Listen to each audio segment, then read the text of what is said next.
dan masuk ke dalam tenda, membangunkan Alvin untuk bertukar posisi.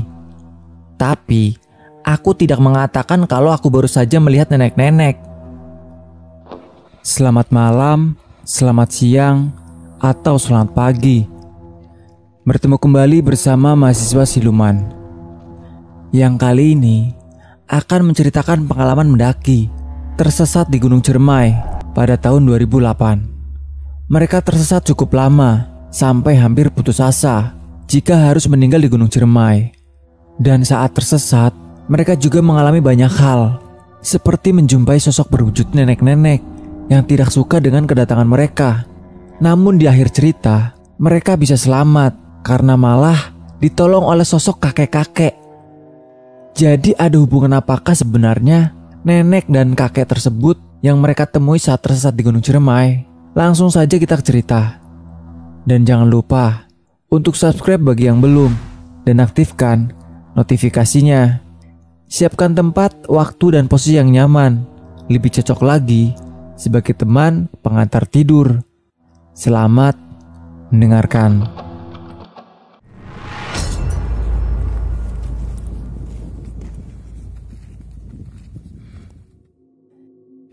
Saya ingin berbagi pengalaman yang terjadi di tahun 2008 pada bulan Desember. Barangkali bisa menjadi pelajaran untuk kita semua untuk lebih memikirkan keselamatan. Hari itu, aku dan sepupuku Alvin berencana mendaki Gunung Ciremai untuk pertama kalinya setelah sebelumnya kami mendaki Gunung Salak dan Gunung Sumbing. Kebetulan, kami mempunyai teman orang Kuningan, Irma namanya. Kami bertemu Irma di sebuah konser musik underground di daerah Bekasi. Setelah pergi ke warnet untuk mencari info mengenai Gunung Ciremai, berangkatlah kami dari Jakarta menuju Kuningan. Maklum, HP kami dulu masih merek Asia, yang sebelumnya sudah mengontak Irma dan dia sudah setuju untuk menemani kami mendaki. Singkat cerita, sampailah kami di Terminal Kuningan sekitar jam 5 sore. Dan Irma sudah menunggu kedatangan kami bersama temannya bernama Hendra.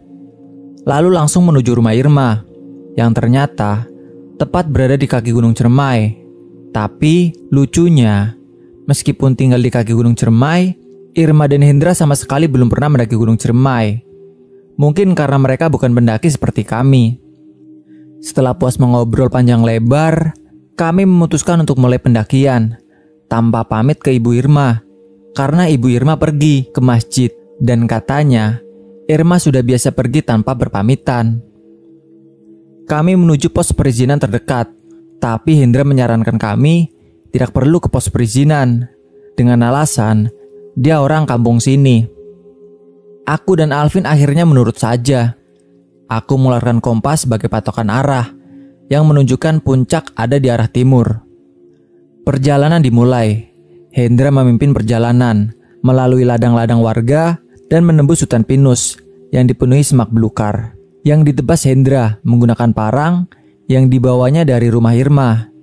Dan ternyata langsung tembus ke jalur utama via Patulungan, tepatnya sebelum pos 3 Pangguyungan Badak, dan terus mendaki hingga pos 4. Setelah kami menemukan lahan datar, kami memutuskan untuk membuka tenda di sekitaran pos 4. Setelah ngopi dan makan cemilan, kami memutuskan untuk tidur.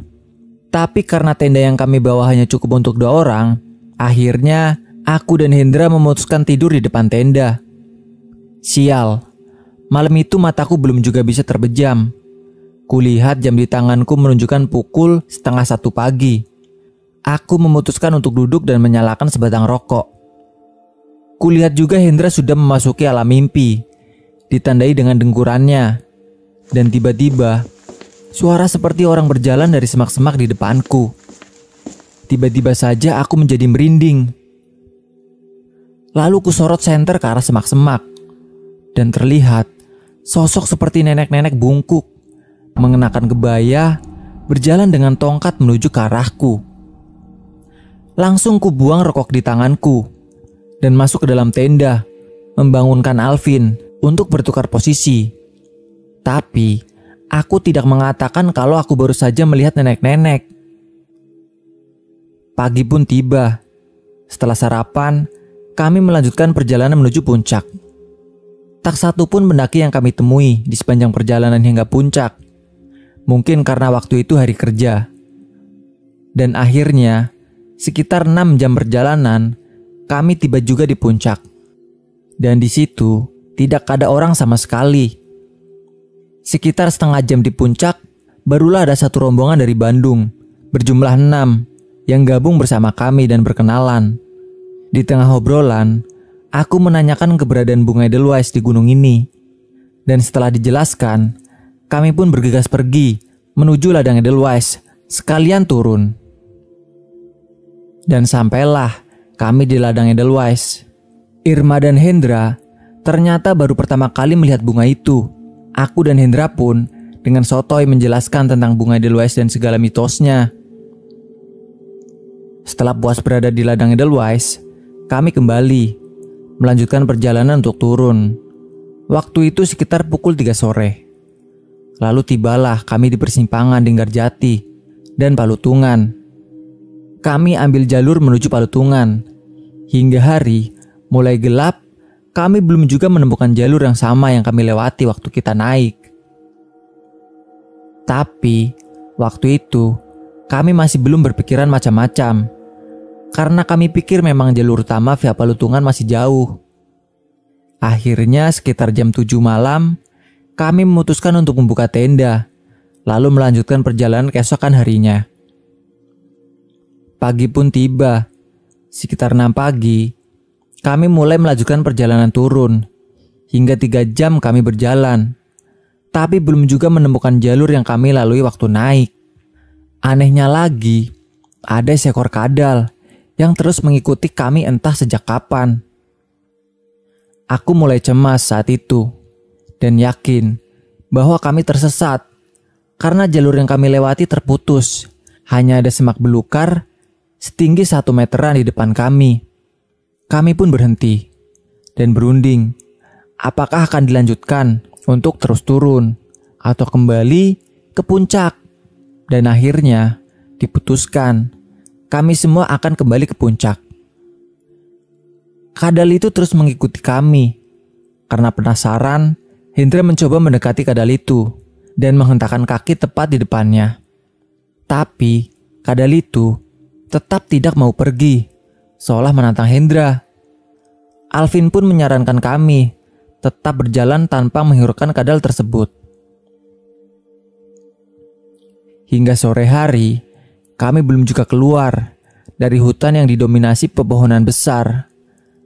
Aku pun mencoba mengikat tali rafia berwarna biru yang memang selalu aku bawa setiap pergi mendaki sebagai tanda.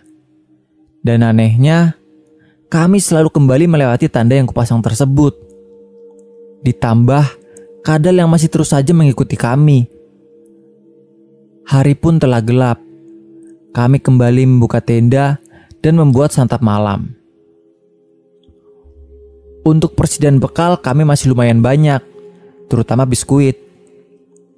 Air yang kami bawa pun masih lumayan banyak. 1 dirijen air 5 liter juga masih utuh. Setelah puas mengisi perut, kami memutuskan untuk tidur. Suasana kali ini begitu hening. Tidak ada suara binatang hutan sama sekali, seperti yang biasa kita dengar. Aku pun mulai terlelap di luar tenda. Hingga tiba-tiba Hendra membangunkanku karena dia melihat cahaya seperti cahaya senter, tapi tanpa membangunkan Alvin dan Irma. Kami langsung berlari ke arah cahaya yang jaraknya kira-kira 200 meter sambil berteriak sekeras mungkin. Sepertinya mereka tidak mendengar teriakan kami dan terus saja berjalan. Tapi kami terus berlari ke arah sumber cahaya. Terbesit sedikit harapan dalam hati untuk keluar dari hutan ini. Bukannya pertolongan yang kami dapat, Hendra justru terperosok jatuh ke dalam lubang sedalam kurang lebih 4 meter. Lebih mengejutkannya lagi, ternyata sekitar 10 meter dari lubang tersebut adalah jurang yang entah berapa puluh meter dalamnya. Dengan kata lain, cahaya panjang mirip sorotan senter itu bukan berasal dari manusia. karena melayang melewati jurang. Jika saja Hendra tidak terperosok ke dalam lubang, mungkin kami berdua sudah masuk dalam jurang. Aku segera kembali menuju lubang di mana Hendra. Lalu kusorot Hendra dengan senter di tanganku. Untungnya dia tidak mengalami cedera serius. Lalu aku kembali ke tenda untuk membangunkan Alfi dan mengambil tali webbing. Akhirnya Hendra bisa kami angkat. Tapi sayangnya pinggul Hendra robek sekitar 5 cm. Aku dan Alvin segera merangkul Hendra menuju tenda dan segera mengeluarkan kotak P3K untuk mengobati luka di pinggul Hendra. Belum kelar mengobati luka Hendra, tiba-tiba saja Irma terbangun dan teriak-teriak histeris. Dengan mata yang melotot, tapi suaranya terdengar seperti suara nenek-nenek dengan bahasa Kuningan. Yang menurut Hendra, dia bilang, "Mau apa kalian datang ke sini?" Kami bertiga meminta maaf dan meminta agar nenek itu keluar dari tubuh Irma. Tapi Irma tetap saja berteriak-teriak sambil sesekali tertawa cekikikan. Kami membaca doa yang kami hafal, tapi tidak menunjukkan perubahan apa-apa. Karena kesal, aku menyuruh Alvin dan Hendra untuk memegang Irma dengan erat. Dan aku menduduki kedua kaki Irma dan menggigit jempol kaki Irma. Teriakan Irma perlahan mulai melemah, hingga akhirnya benar-benar sadar. Aku pun langsung memberinya air minum. Lalu Irma bercerita bahwa ia bermimpi dibawa nenek-nenek ke suatu tempat di dalam goa. "Bentar, istirahat dulu." Kami semua mulai panik dan berpikir kami tidak akan bisa keluar dari hutan yang aneh ini. Pukul 2 pagi, aku memutuskan untuk sholat tahajud. Jujur, sebelumnya sholat wajib pun jarang aku kerjakan. Mereka bertiga pun ikut melaksanakan sholat tahajud dengan wudhu, air yang ada dalam dirijen yang kami bawa. Kami berdoa agar bisa keluar dari hutan ini, dan jikapun kami harus mati, kami pasrah. Suasana menjadi haru saat tanpa sadar kami berempat meneteskan air mata. Setelah sholat dan bersolawat, kami kembali memutuskan untuk tidur dan melanjutkan perjalanan saat hari sudah terang. Sekitar pukul 8 pagi, kami bertiga bangun, kecuali Hendra yang masih terlelap. Saat Alvin menyentuh badan kepala Hendra, badannya terasa sangat panas. Mungkin karena luka di pinggulnya. Setelah sarapan, kami mulai kembali perjalanan ke atas dengan sangat lambat karena kondisi Hendra cukup mengkhawatirkan saat itu. 1 jam berjalan, kami tiba di tanah datar yang cukup luas dan beristirahat. Alvin berjalan sendiri untuk mencari arah. Setelah setengah jam, ia kembali dan berkata bahwa ia melihat perkampungan di arah utara. Kami pun kembali melanjutkan perjalanan turun ke arah utara. Stok air kami hanya tersisa 2 botol untuk ukuran 600 mili. Sebelum gelap, kami harus sudah sampai di perkampungan yang Alvin lihat. 4 jam sudah kami berjalan, tapi perkampungan yang Alvin lihat belum juga ketemu. Sialnya, tanda tali rapia yang aku pasang jauh di bawah kembali kami lewati. Padahal kami telah berjalan sangat jauh ke arah puncak dan berjalan berlawan arah dari arah yang kami pasang tanda. Aku sudah berpikir akan mati di gunung. Tapi keluarga dan teman-teman di Jakarta membuatku optimis kalau aku bisa keluar dari hutan ini. Hari pun kembali gelap. Kami masih berada di hutan yang didominasi pohon-pohon raksasa. Kami kembali membuka tenda dan mengisi perut lalu tidur. Kali ini, aku dan Alvin yang tidur di luar tenda.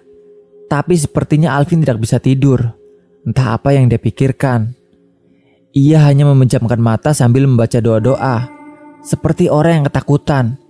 tapi tidak mau mengatakan apa yang sebenarnya terjadi. Aku pun terus mengamati Alvin sambil sesekali melihat sekitar. Lalu Alvin bangun dan menyuruh kami melanjutkan perjalanan. Saat itu, kira-kira pukul 9 malam. Aku menganjurkan Alvin untuk melanjutkan perjalanan saat terang. Tapi Alvin tetap bersikukuh ingin melanjutkan perjalanan. Dan akhirnya, kami semua menuruti kemauan Alvin. Karena kami takut Alvin melihat sesuatu yang bisa membahayakan kami. Dengan perasaan yang bingung, kami pun mengikuti Alvin dan kembali ke arah atas hingga kembali bertemu dengan tanah datar yang kami temui tadi siang. Anehnya, siang tadi kami berjalan sekitar 7 jam dari tanah datar hingga sampai ke tempat kami membuka tenda. Tapi kali ini hanya butuh waktu sekitar 30 menit dan kami sampai di tempat itu. Kami semua berjalan dari arah tanah datar lalu kembali turun ke dalam hutan. Tapi kali ini Alvin mengambil arah timur menembus kegelapan. Entah apa saja yang telah kami lewati, karena sumber cahaya hanya dari senter yang berada di tangan Alvin. Hingga sekitar 2 jam perjalanan, kami telah keluar dari hutan. Dan terlihat jelas lampu-lampu dari rumah warga yang terlihat nyala dari kejauhan. Hingga kami menemui ladang-ladang warga. Irma pun mengenali daerah tersebut yang tidak jauh dari desanya. Akhirnya Irma mengambil alih posisi di depan, menggantikan Alvin. Akhirnya kami sampai di rumah Irma sekitar pukul 2 pagi. Kami langsung melakukan sujud syukur di depan rumah Irma. Dan aku bertanya kepada Alvin, dari mana ia langsung tahu jalan pulang. Dan Alvin bercerita, di saat kami memutuskan untuk tidur, seorang kakek-kakek datang menghampiri dia dan mengatakan, jika kami ingin keluar dari hutan itu, kami harus segera mengikutinya. Dan kami pun mulai bercerita tentang apa yang kami alami selama di Gunung Ciremai. Ternyata, sejak awal pendakian, saat memasuki kawasan hutan pinus, Alvin memang sudah merasa diikuti oleh nenek-nenek. Berbeda dengan Irma, yang merasa sering melihat sosok hitam, berbadan besar, dengan mata merah, saat tersesat di dalam hutan. Hanya Hendra yang mengaku tidak melihat apa-apa. Tapi kami tidak percaya, karena ia terlihat seperti menutupi sesuatu. Akhirnya, Irma masuk membangunkan ibunya yang sedang tertidur. Lalu langsung memeluk ibunya dengan erat dan menceritakan bahwa kami baru saja tersesat di Gunung Ciremai. Ibunya Irma pun langsung mencaci maki kami semua. Dia bilang bahwa warga kampungnya tidak ada yang berani mendaki Gunung Ciremai, kecuali untuk mencari ilmu-ilmu tertentu. Kami bersyukur karena masih bisa kembali dengan selamat dan tidak akan ceroboh lagi mendaki gunung secara ilegal. Sekian video ini. Semoga dapat diambil muatan baiknya dan dibuang muatan buruknya. Jangan takut untuk mencoba mendaki gunung, asal peralatan safety, teman berpengalaman, dan mental yang kuat. Dijamin pendakian aman. Dan jangan lupa, sopan santun di gunung harus tetap dijaga. Jika kalian punya cerita seram atau mistis yang ingin kalian bagi, kalian bisa kirim cerita kalian melalui DM Instagram atau kirim melalui email yang tertera di bawah. Jangan lupa like dan share-nya. Sampai jumpa di video kami selanjutnya. Salam lestari, mahasiswa siluman.